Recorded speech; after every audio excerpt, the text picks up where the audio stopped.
Picture an Old Testament parade. I've been to parades, but nothing like this. Israel's King David is dancing all the way to Jerusalem. The Ark of the Covenant is on the move, and it is time to party. Harps, cymbals, drums, the whole crowd is alive. The Ark rides a new cart from Abinadab's hill. His sons guide it. Ahio in front, Uzzah beside. They reach Nacon's threshing floor. The ox stumbles, the cart jolts, the Ark shifts. So Uzzah does what most of us would do. He reaches out his hand in order to steady the Ark. But within a heartbeat, he's gone. The music stops. David is shocked and angry. They name the place Perez Uzzah, the outburst. What do we make of this story? Is God a tyrant? We'll talk it through today on the Parsonage Files.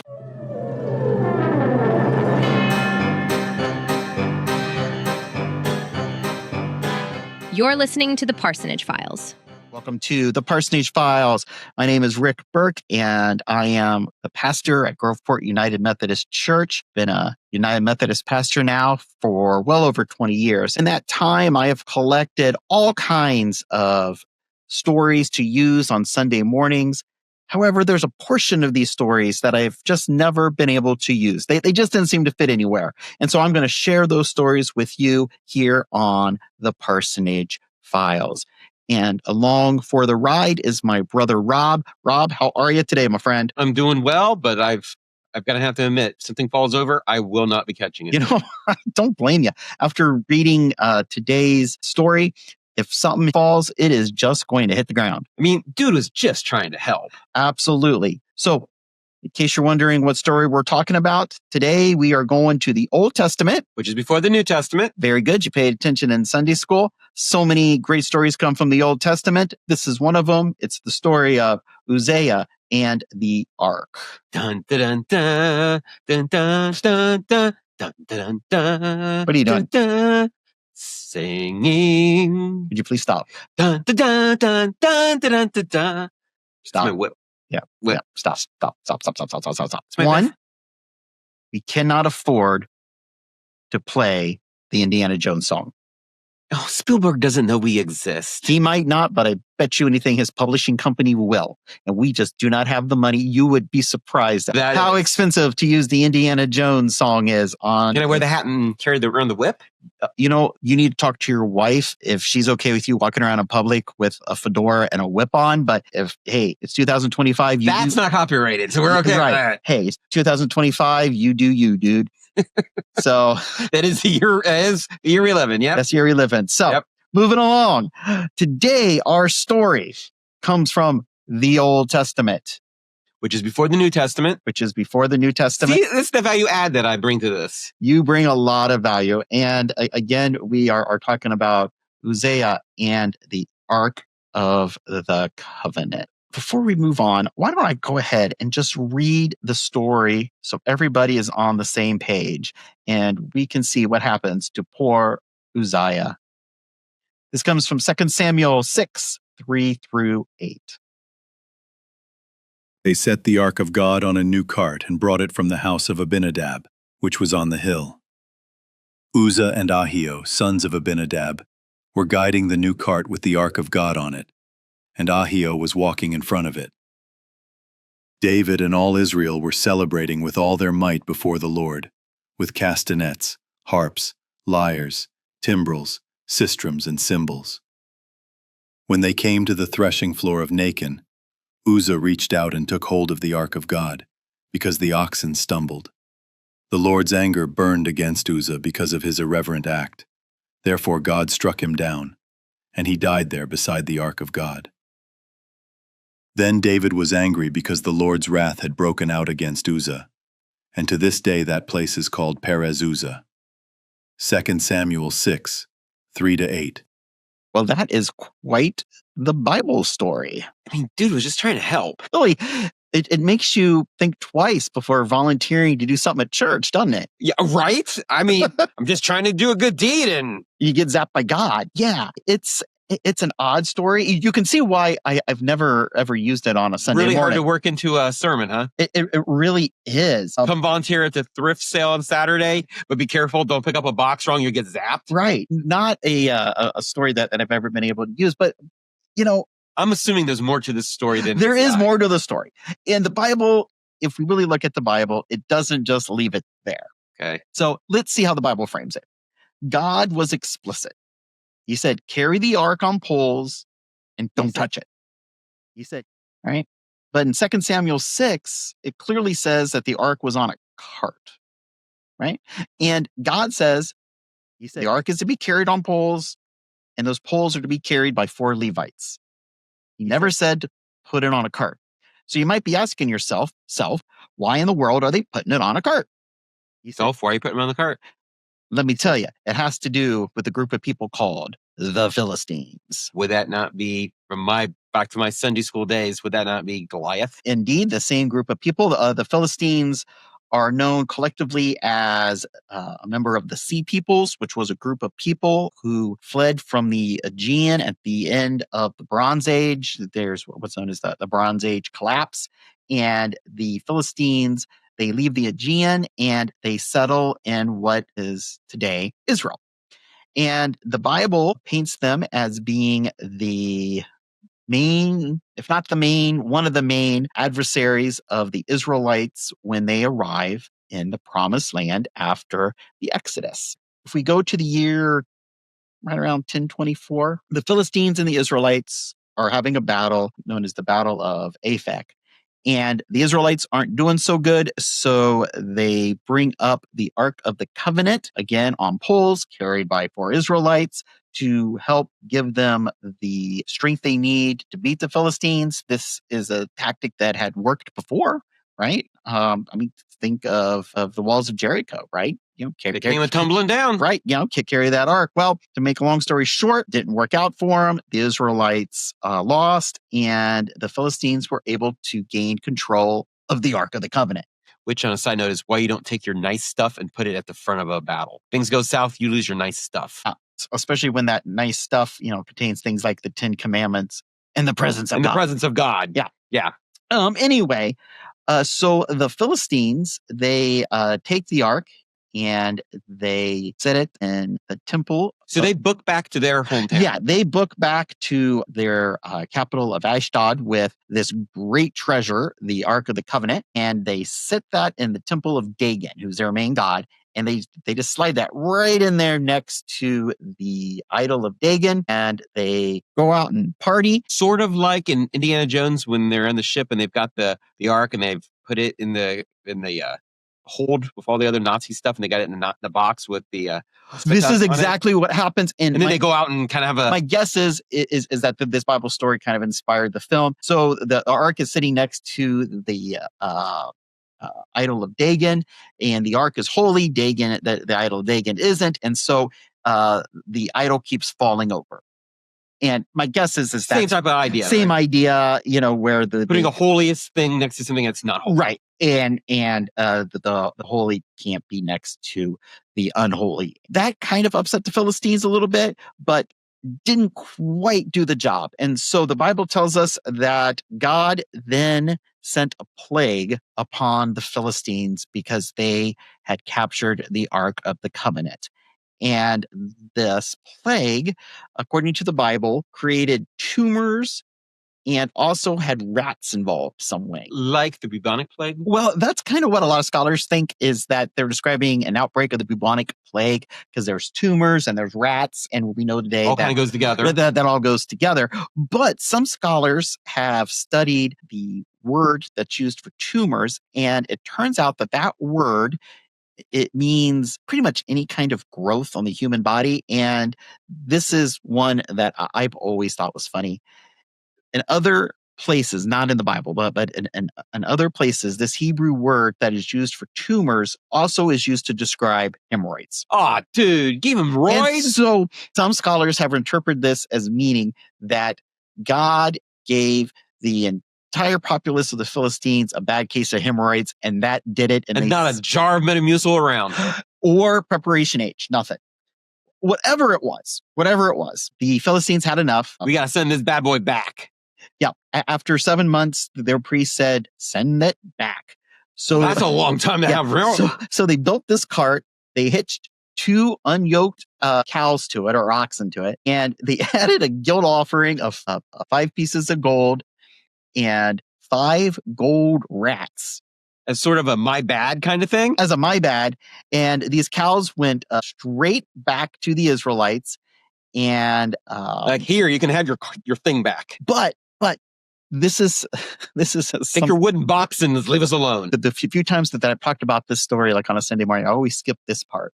The hemorrhoid part? Well, the hemorrhoid part, obviously. But the ark gets back to Israel, and the Israelites are so excited. 70 of them looked into the ark to, make sure everything was there. Which I would assume is against the rules. Yeah, and God zapped all of them. Their faces melt. Because that's what happened at Indiana Jones. Like, legit. Lid comes off, and he says, close your eyes, don't look, Marion. And everyone who looked, their faces literally melted. That would be my guess. Okay. So this is what we're dealing with. So the rules still applied. Yeah, the rules still applied. And from there, the ark was moved to Kirith Jearim, and then finally to Abinadab's house, where it stayed for about 20 years.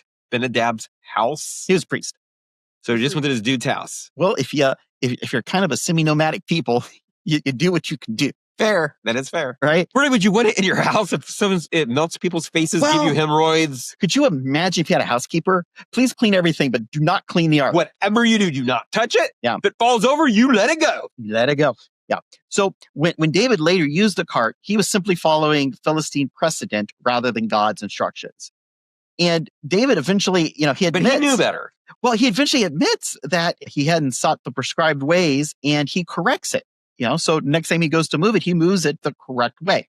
The point isn't that God has a bad temper, right? Yeah. The point is God's holiness, and that there are guardrails put into place to keep Israel understanding the holiness of God, that God is near, that God is on their side, but God is still holy. And there were rules that must be followed. Yeah. There were boundaries that were to be kept, and they stepped over it. And if you step over it, this is what happened. And this can be extrapolated into today's world. Well, it can, right? Because we live in a world where we don't really like formality, and we certainly don't like what we would look at hierarchies. And now I'm going to sound like an old man, but it's true. We like to trivialize God. For instance, this is going to make me sound like an old guy, but I cringe anytime I hear somebody say, Daddy God. Have somebody? No, right? They're getting that from Jesus using the term Abba, and it's a bad translation. They say, oh, Jesus called God Abba. He's calling him Daddy. No, that's not what Abba meant. Right? If someone says, oh, Jesus is calling God Daddy. No, he wasn't. The best translation would probably be Father, but there was still a sense of respect, right? Jesus teaches us to call God Father, not call God Daddy, right? There needs to be a sense of respect. Not that you're supposed to be afraid of God, but you're supposed to respect God, right? And so this whole story is about not respecting God. This whole thing is about not respecting God. So David admits his mistake. He kind of admits that he got lazy and he wasn't respecting God. He was taking God for granted, treating the Ark of the Covenant just like any other item. And so that's what the Bible says is behind Uzziah's death. Was it his fault? I kind of blame David, but you know how that goes. Right. Management makes a mistake. The common guy gets to pay for it. All slides downhill. All slides downhill. So now we can see what kind of happened to poor Uzziah. Fellow just trying to help. A guy just trying to do his job, and his supervisor makes a mistake, and he ends up paying for it. Man, that's a story as old as time itself. Yeah, pretty much. Yeah. But I think there's a bigger question that this story raises for us. And that is? Where's the ark? That's the question, right? That is the question. Because it's such a huge part of the story of the Israelites. And then it just disappears. They just stopped talking about it. Yeah. So, Rob, why don't you put your history hat on there and put your history degree to use and tell us a little bit about what might have happened to the Ark. Absolutely. So History Boy did some studying here. Okay. And I came up with 5 main theories of what happened to it. All right. 1, it was hidden by Jeremiah. Some traditions say that he kind of stashed it into a cave near Mount Nebo, which first off sounds like it should be in Star Wars, not in the Bible. But yeah. So it's a great story. It's very poetic. You'd hide it in a mountain. It's also very unverified. Which is a problem. Second one, and one that I kind of would make sense to me, is the Babylonians took it. Which would make sense. Right. It's not an uncommon thing, especially back in the day. It's not unusual to sack your enemy's religious center, take all their stuff, and bring it back to your place. But the Babylonians never recorded doing that, right? They didn't. And you would think they would. One would think they conquered a people and took their stuff. That would be something you would and took their what would their be prime possession. Yeah, their holiest object, holiest of holy objects. Yeah, you would think somebody would have mentioned it, but they never did. Another area that could have been was that it was destroyed in the battle. Jerusalem was sacked. It was just destroyed. And it could have been maybe one of your biggest defeats as a Jewish people. And you're not going to want to bring that up because it's kind of... That it got destroyed. It's kind of an ouchy subject, right? Well, and what does that say about your God? Right. If the ark's destroyed. Okay. But again, the Bible doesn't say what happened. Right. It just doesn't talk about it anymore. And then there are some more fanciful ideas of what happened to the There ark. always are. There are. Underground tunnels. Underground tunnels where? Underground tunnels underneath Temple Mount. Oh, tell me more about this. Solomon had tunnels that ran under the Temple Mount. Okay. Well, at least so goes the story. Okay. And when the Babylonians were coming to destroy Jerusalem, the ark was taken down and hidden into those tunnels. Interesting. And it was where it could still be today. Forgotten about and just waiting for an ark. And aren't there stories about the Crusader Knights digging underneath the Temple Mount and coming into these tunnels and finding it? They found something underneath it that they then carried back to Europe. Right. And that's what gave the Knights Templar such powerful. Right. And then there's stories that all these different churches and everywhere from England to France and Germany has the Ark of the Covenant hidden there. And then there's the final story. And I've seen this story on multiple shows on the History Channel. Okay. So it's got to be true. It's on the History Channel. Okay. It's in Ethiopia. Okay. I have heard this. Axum, Ethiopia, to be specific. Yes. It's in the Church of the Lady of Mary of Zion, rolled right off the tongue. And they claim custody of it. All right. Have you ever seen, and I've seen these shows on the History Channel. Yeah. And it's a little church compound around there. There's like one dude that just hangs out inside there, swears it's in there. Yeah. What would you say if I talked to somebody who's been there? You know someone who's been there? Yeah. Owen had a nurse a few years ago named Augur, and Augur was from Ethiopia. Oh, did she go? Yeah. Did she see the building? Just all the building. They don't let you in, obviously. You can't get in. Right. Can you just walk up and look at the building? Yeah. There are guards? There are guards if you would try to get into it, I believe. But you just walk up, take a look around. Yeah. It's just kind of there. And it's like, I think kind of like a monastery kind of deal. Yeah. And I had several conversations with her about it. And, she was Christian. What was her opinion on it? She had absolutely no doubt that that's where it was. And that goes along with the whole story of the Queen of Sheba. Right. And the legend is the Queen of Sheba had a son with Solomon. Is that Menelik? Menelik. And then when the Jews were looking for a safe place to hide the ark, they sent it with Menelik, and he took it back to Ethiopia, and it's been there ever since. I think a field trip is in order. I think so. It's just odd to talk to somebody who claims that they know where the Ark of the Covenant is. Right. And she has great faith. Now, is it actually in there? Nobody knows because they won't let anybody come in to see it. But I think it's as good as any other place. Yeah. How about being in a government warehouse? Being studied by top people. What do you think?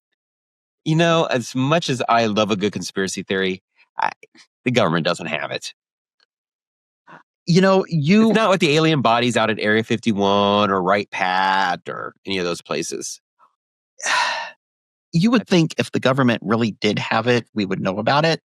Because let's face it, the government has trouble keeping secrets. We say that, but then we find all the secrets that come out years later. So maybe the government is good at keeping secrets. Why they would have it, I would have no idea. Because Indy brought it back and gave it to them. Okay. That would make good sense. That would... Again, referring to the documentary that I saw by Steven Spielberg. Yes, absolutely. So talking about quote unquote documentaries, did you see the one on, it was either on the History Channel, it must have been the History Channel, the other day where they talked about this story of Uzzah and their radical idea as to what really killed him? No. They said that the Ark of the Covenant wasn't just a holy relic, but that it was actually a giant capacitor. Didn't they do that on Mythbusters once too? They did. And isn't that the one where they shock him and he gets mad as heck? There is a great behind the scenes video about that episode where Adam Savage touches it and they have it hooked up and he really got shocked. And he is mad. Oh, he gets really like we're going to fire. Someone's getting fired. Yeah. Yeah. If you ever get a chance to look at the old Mythbusters, the one where they do the Ark of the Covenant and they do this idea that it was actually a capacitor. It's well worth your time. Oh yeah.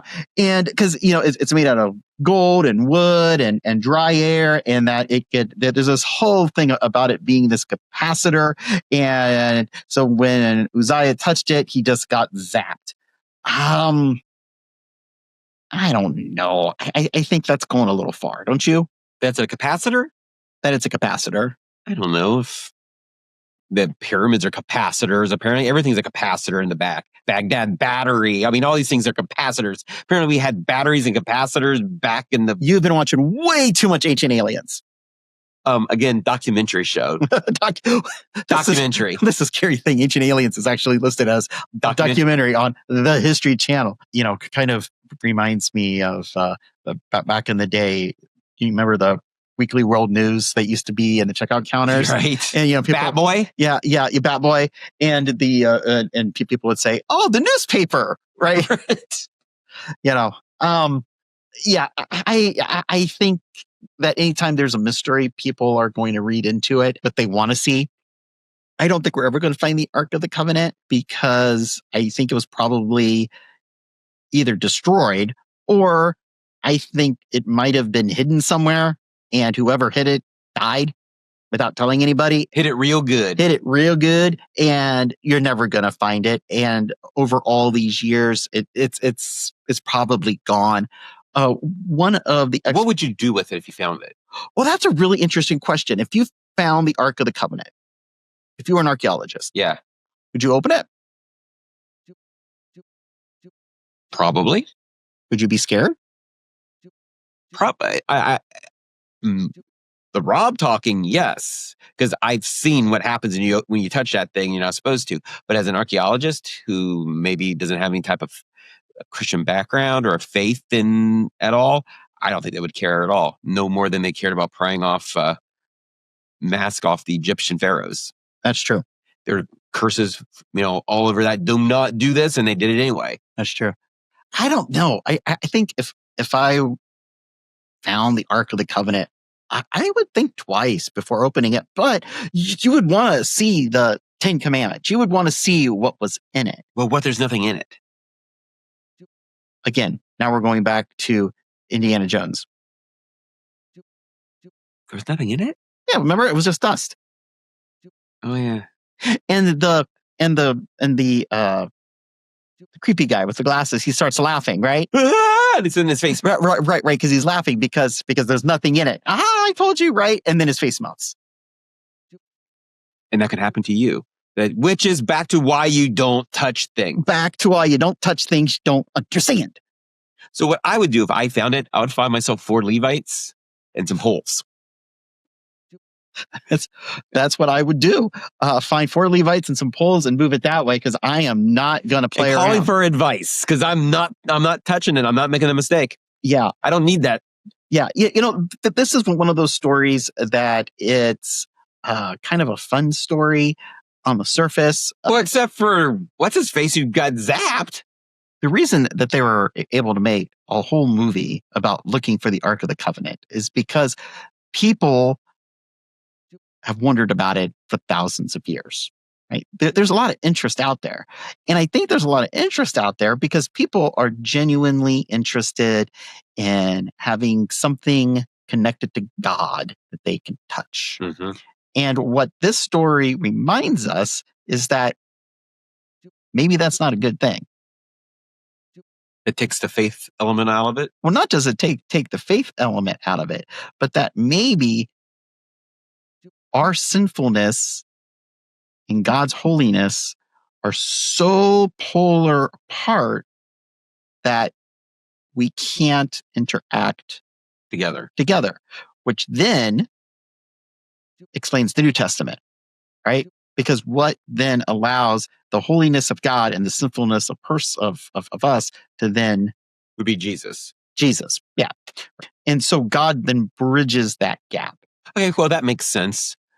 I mean, there are other stories, but I probably don't want to get into them today about aliens and the Ark, right? I'm not making that up. No, you're not. You're not. Well, somebody's making up something, but you're not making up that's an actual thing out there on the internet. No, you're not. But we're not going into that. But we're not going to. Yeah. Somebody made up something. Whenever you have mystery, people are always going to read their own story into that. And I think it's just as simple as that God had told the Israelites to do something. They decided that they didn't have to listen to God, that they could just kind of do their own thing that was sort of similar. And what the story is meant to teach us is that, whoa. Don't get, as my dad used to say, or I guess he still says, don't get too big for your britches, right?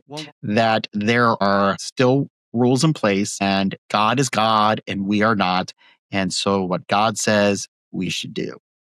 And that's really, I think, the point of the story. But you see why it never really made it into a sermon. Again, yeah, it's kind of hard to get people to help on with Phil. It is, and it just has such a negative kind of... It has a negative connotation. It has a negative connotation, and you really have to be careful with those negative connotations because you don't want people to be afraid of God, right? Because fear has been used for centuries to get people to come to Christianity. And Jesus is... And help with the bake sales. Well, yeah. And Jesus wasn't about fear. Jesus was about love and acceptance and forgiveness and new life. And so you got to watch out with the fire and the brimstone. And if you don't do this, God's going to zap you. Have I ever told you my theory about Jesus? What? He smells like baked goods. Sunday mornings, think of it as a child. You smell the baked goods, donuts, coffee, Jesus, all goes together. And so I'm imagining Jesus smells like baked goods. I would imagine Jesus might smell like baked goods. Feel free to use that one in a sermon too. So, Rob, what are your final thoughts about the story of Uzzah and the Ark of the Covenant? Well, it made me start to think. Okay. And life application of Bible stories is one of my biggest downfalls. It's really hard for me to apply it to my life. And I think a lot of people have that problem. It is. So I'm thinking in my head, how am I going to apply this story? And what I think, and tell me if this is the wrong interpretation or not the right way to take this story. You're scaring me. Is so next time we go to IKEA and get the instructions. Yes. And the very specific instructions on how to put together a table. They are very specific. But it seems more work than I really want to do in life. Yeah. So I just kind of put it together the way I kind of think it should go. And I know what a table looks like. That's going to cause me great pain and suffering in the long run. And I shouldn't do that. Is that what I should take from this Bible story? I kind of tell you. That's kind of strong, dude. That'll preach. There we go. That there are rules to follow, and when we try to make up our own, bad things happen. Bad things happen. The doors fall off. I got to tell you, I've heard worse sermons. There we go. All right. So that's what I took from it. So, all right. So I will mark you down for next week. You're going to preach about Uzzah and the Ark of the Covenant, and you're going to tell us why we need to read our IKEA instructions from IKEA. No matter how convoluted they are. All right.